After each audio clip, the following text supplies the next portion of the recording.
Welcome to SmithWeekly Discussions, an occasional program for our members of SmithWeekly Research. Please note this program is a private discussion and everything contained herein is for entertainment and educational purposes only.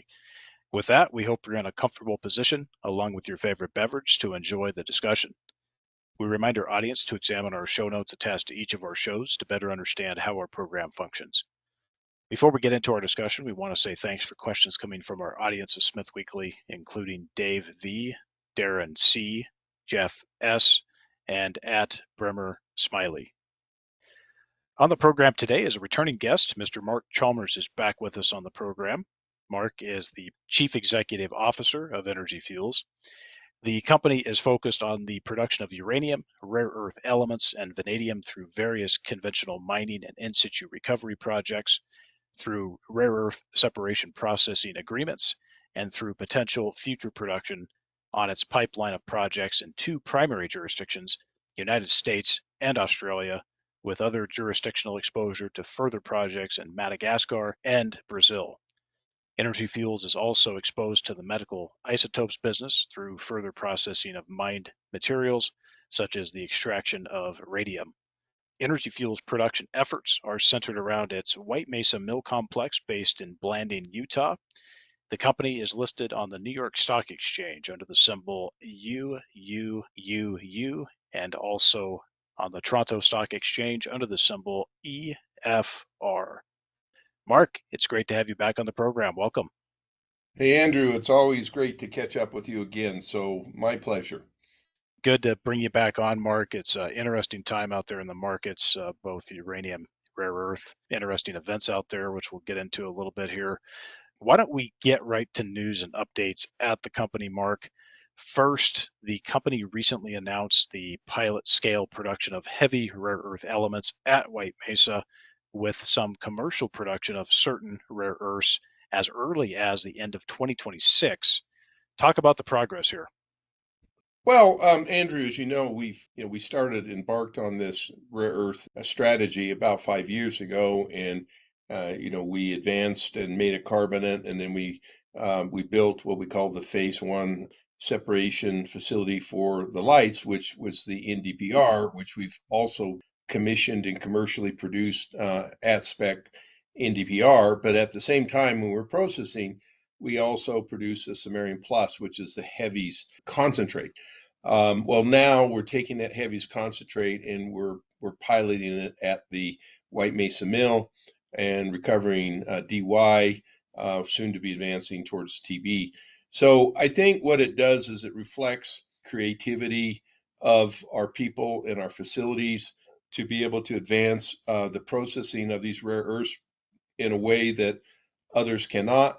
And so we're very excited about that. And right now, people are focused on the rare earths and the dependency on China, and particularly the heavy rare earths, which are, rarer and more difficult to get your hands on because most of it comes out of China right now. Talk just a little bit more about what you're thinking on the production side here. So you guys are doing pilot scale work now. It's been really good progress, by the way. I think I'll add that. I know the market's been up and down and not sure about the dual strategy and this and that and development projects and pipeline and all this good stuff, but you guys are delivering at good speed.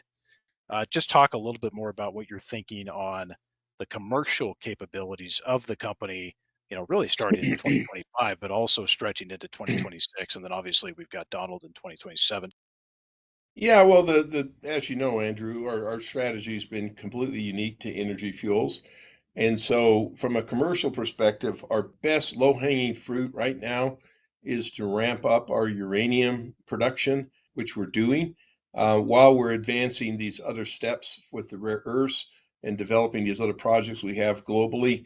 Our Pinyon Plain mine is currently producing large quantities of high-grade uranium, and we're also producing from the LaSalle complex, and which includes LaSalle and the Pandora mine. So right now, it's a unique crossroads in the fact that we have the mines, we have the ability to process uranium at really exceptional margins, and I think margins that I think in due course are going to surprise people. at the margins that we're able to achieve on our uranium production, while we're advancing these other things like the piloting of the heavies, the advancing the Donald Project in Australia, Bahia and Toliara in Madagascar. So the uranium side of the business commercially is going to be the wheelhouse of revenue over the course of the next 3, 4, 5, 6 years, while these other pieces are being put in place. Let's stay on rare earths. They'll swap back over to uranium here a little bit later. We're seeing increased interest, Mark, in U.S. domestic critical mineral supply. Some of this is starting to come out. A lot of rhetoric, a lot of hot air still out there, Mark, as you well know, and you and I have seen this for years in the uranium sector. That continues. A little bit of traction. I wouldn't say we have full traction, but one of the key things here is we saw a highlighted deal here. MP Materials did a deal with the U.S. Department of Defense. Any comments just as far as the market events you're seeing out there, the interest coming back into domestic rare earth element production, just general comments on the market? Energy Fuels is positioning well here to also see deals in the future. Just talk about that sentiment change and this reinvigoration of domestic critical mineral supply. Yeah, I think that the MP deal got people's attention and it showed that the U.S. government is recognizing the need to have production capabilities here in the United States that are free of China involvement. And I think that buoyed a lot of the rare earth stocks, including Energy Fuels. And it also shows that, to try to compete head to head with China can be very difficult. So I think that's really what it says. I think the other thing that's going on here is that people are wondering, is the MP deal the only deal the U.S. government's going to pick? And I think as of late, and including yesterday, there was news that there are going to be more deals done. So I think we've successfully positioned ourselves in a very unique spot with what we've done over the last 5 years with acquiring multiple projects and deposits and what we've done on the processing side at White Mesa. But we've still got to, get there and show people that this has attracted enough interest out of the government to fund potentially going forward. So, it's all work in progress. I think that when you look at our story, where we have multi-critical elements, critical mineral hub that we've been building for the last 5 years, I don't think we could be in a better spot on all fronts. I think there's a lot of things yet to happen here, and the market's just now starting to recognize some of the things you guys are doing, but still quite a long way to go, Mark, in my opinion here. Good stuff on the domestic front. I think that with respect to the current administration and some of those folks starting to understand that these are key items that need to be handled. And then, of course, I would imagine this won't be a sole source deal. There'll be many more deals yet to come in the sector as well, including Energy Fuels. So excited to see what progresses here as you guys continue to demonstrate and ramp up efforts. One of the other key items here, which is going to be a big part of this going down the road here, is you guys announced that you guys have receipt of all regulatory approvals for phase one of the Donald Rare Earth Project in Victoria, Australia. Talk a little bit about that receipt of those approvals, as well as what you can say on financing on a total basis for the entire project, as well as if you see everything falling into place for potentially a 2026 construction start. Well, I mean, certainly that's exciting news, big news that we've got all the permits on the Donald project. And that's a joint venture, 51% Astron, 49% Energy Fuels that we're earning into. Thus far, we've invested about $20 million into that. There's a number of key things that the address is in Australia, and also the fact that it has material quantities of NdPr, but also the heavies, this very high grade heavies monazite. And to put it in the context that at the first phase of construction, it has the potential to provide around 25% of the heavies requirements of the United States of America. So quite material. And it also has a second phase that would and could follow thereafter. We're in the process of finalizing all the feasibility work, all the costings. We have a banker, debt finance banker, called ICA Partners in Australia that is looking for different finance opportunities, which is a combination of private and potentially government funding, whether it be the Australian government or the U.S. government. So I think the significance of that project is that we secured a project that's fully permitted. Okay. And we've got to get it financed. It's relatively small in the scheme of rare earth projects. I think the cost of phase one is around 320, $330 million US. And of that, the debt portion, our partner Astron has to fund their debt portion, and we fund our debt share of the debt portion, and we make the initial contributions for the equity contribution. So yeah, we've got a very unique high grade heavies mini decade deposit, fully permitted, and we see that as very important, very valuable to our shareholders. Mark, can you speak just a little bit here? And I know it's all pending, so I know this is subject to change, but given Energy Fuels' current cash position and it's set up here in the JV 49%, from a debt perspective, what do you think that the Energy Fuels mix would be? Just roughly give us something there as far as how you see the Energy Fuels mix coming in. When we're looking at debt financing, we're looking at typically a component of about 50%, maybe up to 60% of debt. So, we're working through that obviously very carefully. We don't mind, being geared with debt, but we're also been very conservative with debt as we're building up our strategy and getting our momentum going. So it's kind of in that kind of range, just looking and seeing what the opportunities that are out there and the appetite out there for this type of project. But I can say that from a cost perspective, this sits very favorably in the world of rare earths in terms of the cost structures. Yeah, looking forward to seeing more data come out on that, as well as the progress, final investment decision, and getting things moving there on that project. I suppose with that, why don't we just continue on the pipeline here just a little bit?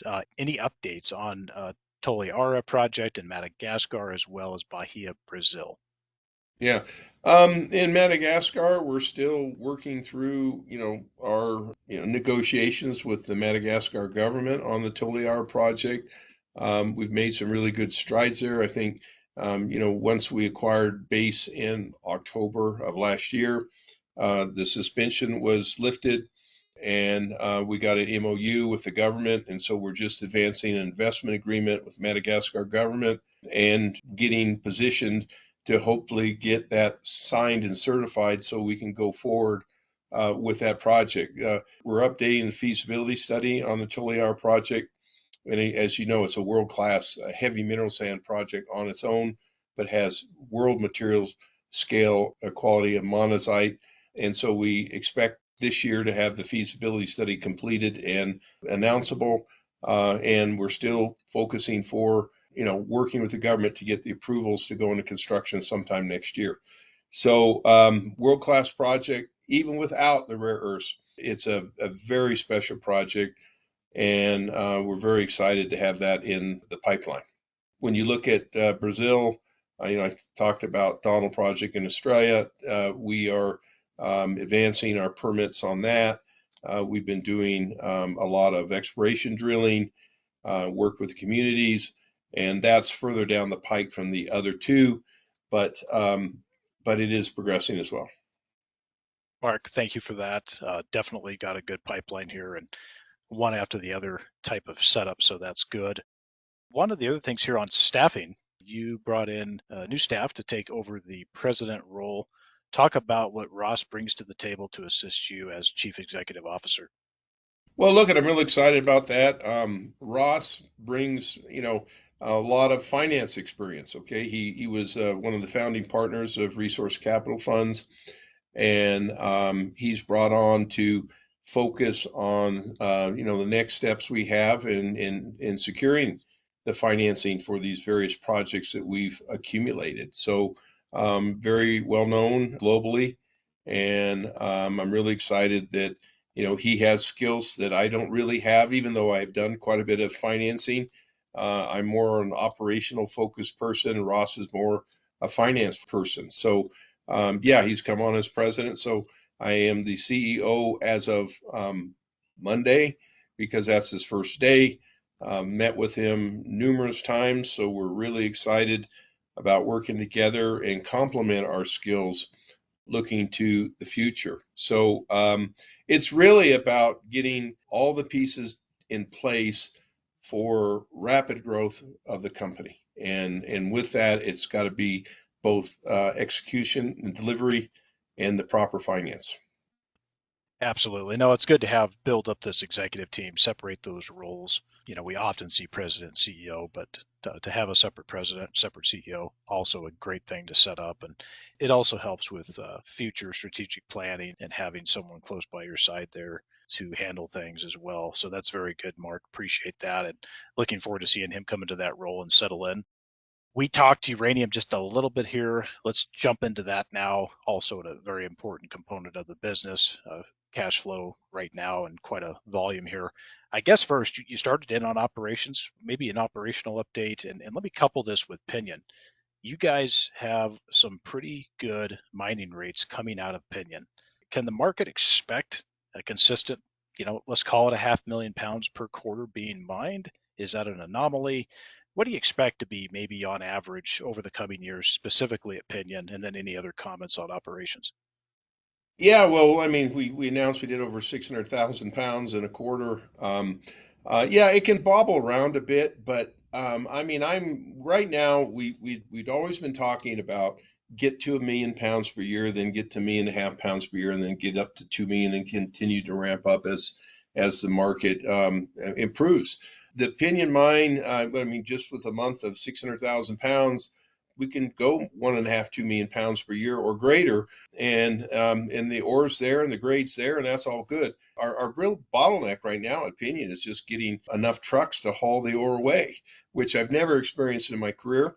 We're ramping that up. We've got about 10, 11 trucks hauling full time on that haul right now, and we're continuing to increase a few more trucks there. But yeah, it's going to bobble around a bit, but yeah, can that mine ultimately do a couple million pounds per year? Yes, it can. But we're going to get to, the 1 million pounds was the first step, getting up to the 1.5 million pounds per year, and then keep ramping up as we've talked over the last couple years. And so, yeah, I couldn't be more excited about that project. I built it 38 years ago, and going to be very low cost. I mean, we've been mining average grades of about 2%. And historically, we've had feasibility work that was about half of that, or even less than half.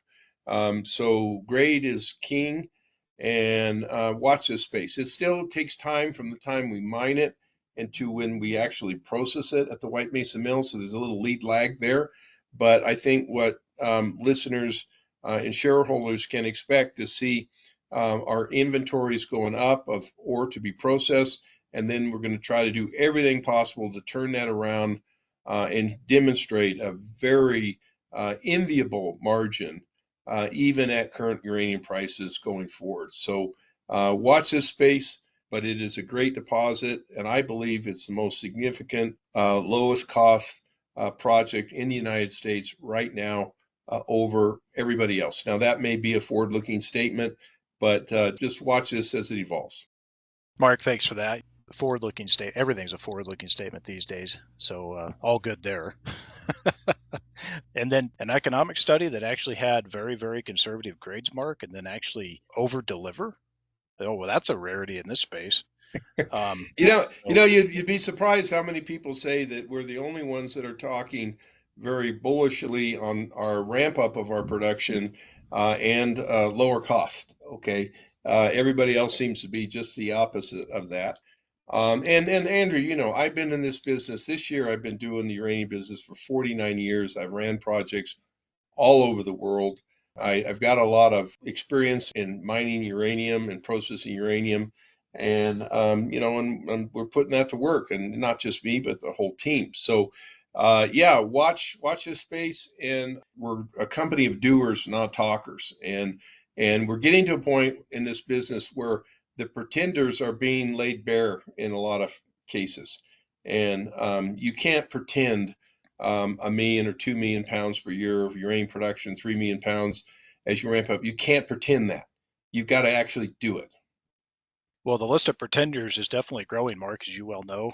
There's also some fireworks yet to come on that front, coming right down the pipe. So, again, congratulations for your operational expertise to be able to actually get this done. And, despite some of the kinks, you guys are doing a great job. And when you look out there at the landscape of the uranium market, things are pretty beat up out there. A lot of companies being punished for their failures. And so it's good to see you guys actually come in and deliver, in many cases, over deliver and under promise. And that's very good that you guys have been able to do that. So appreciate the comments there and very good work here at Pinyon. Pinyon's been fantastic. I suppose with that, we should talk a few other projects there as far as uranium advancement. Anything you can say as far as updates on Roca Honda, Sheep Mountain, and of course, any other project you want to mention? Yeah, Roca Honda is on this Fast 41 list, and we're working on the final feasibility study on that, and some more economic studies. We hope to have that permitted during this administration. That is a very large, high-grade underground uranium project. So that's advancing. The Bullfrog project, we have just done some updated economic studies on that too. Again, small but a very attractive uranium conventional project.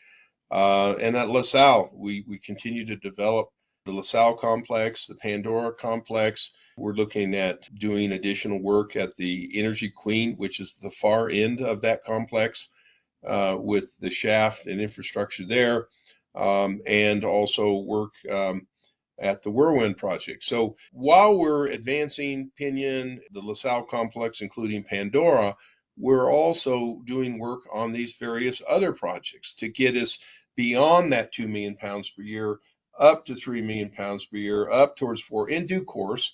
And we're also drilling at Nichols Ranch. So we're working on all our projects.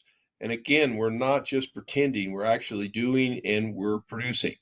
This is not just cocktail talk. This is a company building for the future while we're also advancing this critical mineral strategy of the rare earths and the heavy mineral sands. With that part, you did bring up Nichols. Any rough time frame you can give us as to guidance there as far as Nichols restart, what you're thinking if this is a 26 endeavor, early 27 finish? What do you see there? We're still looking at contract opportunities, and I think we're making some additional progress there. And I think I've explained it to you before, but one of the things about the ISR projects is you can't start them and stop them quickly, because once you put in your well fields, it takes you like 3 years to get the uranium out of the ground, and then you have to restore. So we're really looking at how we build up the contract portfolio to support a project like Nichols, and it's work in progress. So it's certainly a very well positioned project. It's a new project. The drilling is going quite well. We've got the Jane Doe area that's permitted as well. And we've also got the Arcos joint venture, which is nearby. So it's work in progress, but it's about getting the contract portfolio with the right longevity to fit in with that project. Sounds like you guys are putting some good thinking into this, and we won't see or hear of Energy Fuels defaulting on its utility contracts anytime soon. So can appreciate that as well. Yeah, and look, I mean, that's another thing too, is that we're ramping up so that we're building up material inventory so that we actually have that uranium either to be processed or packaged as finished goods well in advance of deliveries. So, but yeah, I mean, I think there are other projects, and I don't wish bad on anyone that you know had estimated accelerated ramp ups that not quite being realized, and that's put people in sort of a predicament. It's tough out there for sure, and people have to do a lot of work, a lot of due diligence. Technical and talent expertise is very much lacking.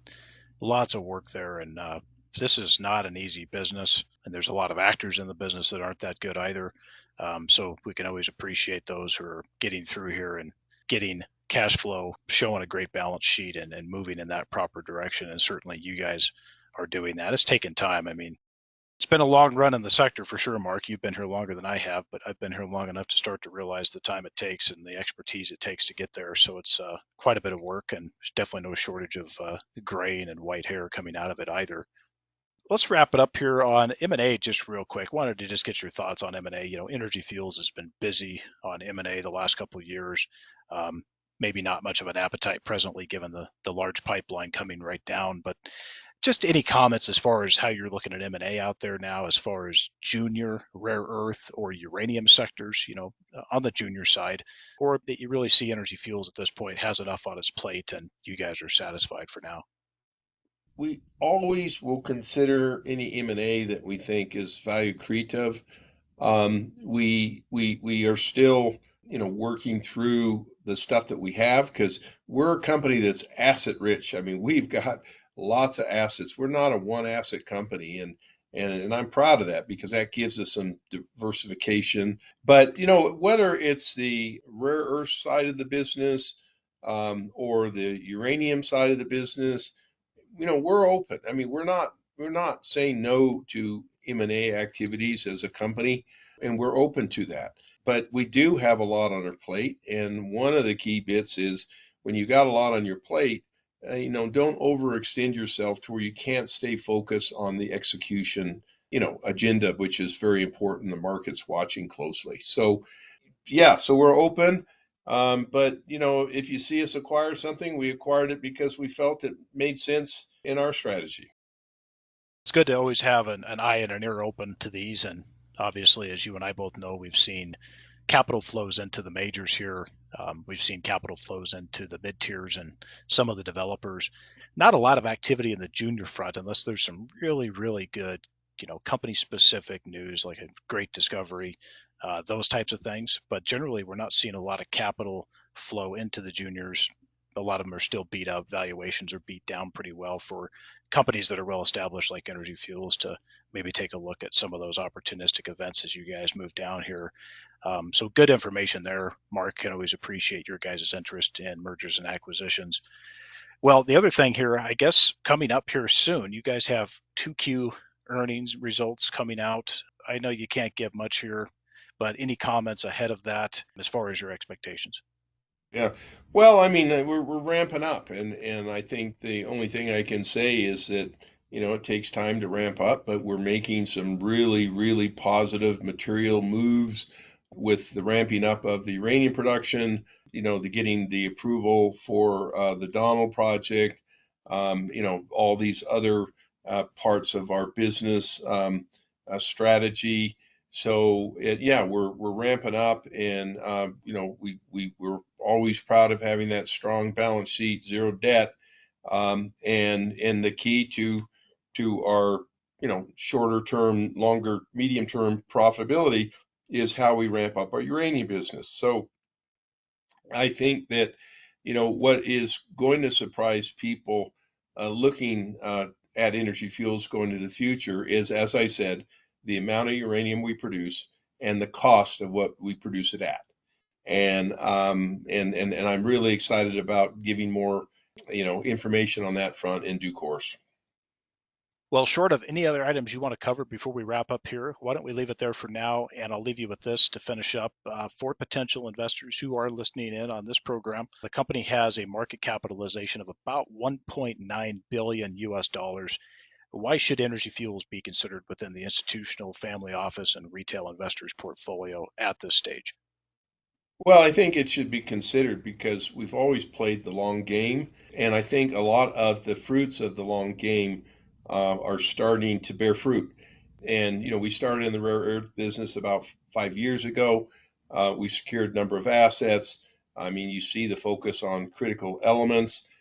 We have performed extremely well over the last year to date. I think we're up about 70% year to date, and over the last year, we're up about 60 or so percent. And over the last 5 years, we're up probably 400%. And over the shorter term here, 1 year and year to date, we're beating our peers as a uranium producer. And when you look at our peers as a rare earth producer, we're respectable in that. And we are a company of doers, not just talkers. And as I said, that's how we position the company. And I'm very, very proud and excited on what the future has in store. We've got a few more pieces to really get this critical mineral hub that we've been talking about fully in place, but we've made remarkable progress. And for further information, Mark, how can potential investors reach the company? I mean, you can reach out on our website. At the bottom of our press releases, we have contact numbers for reaching out. And a lot of times people will reach out to me directly. Typically, Curtis Moore or Kim Casey, who are in our IR group, handle a lot of the questions. But yeah, we're not shy to talk to people that are interested in what we're doing as a company. Thank you for that, Mark. Well, good to have this update, and we're looking forward to seeing more progress for the rest of the year here at Energy Fuels. Thanks for coming back, Mark, to talk to us. A pleasure.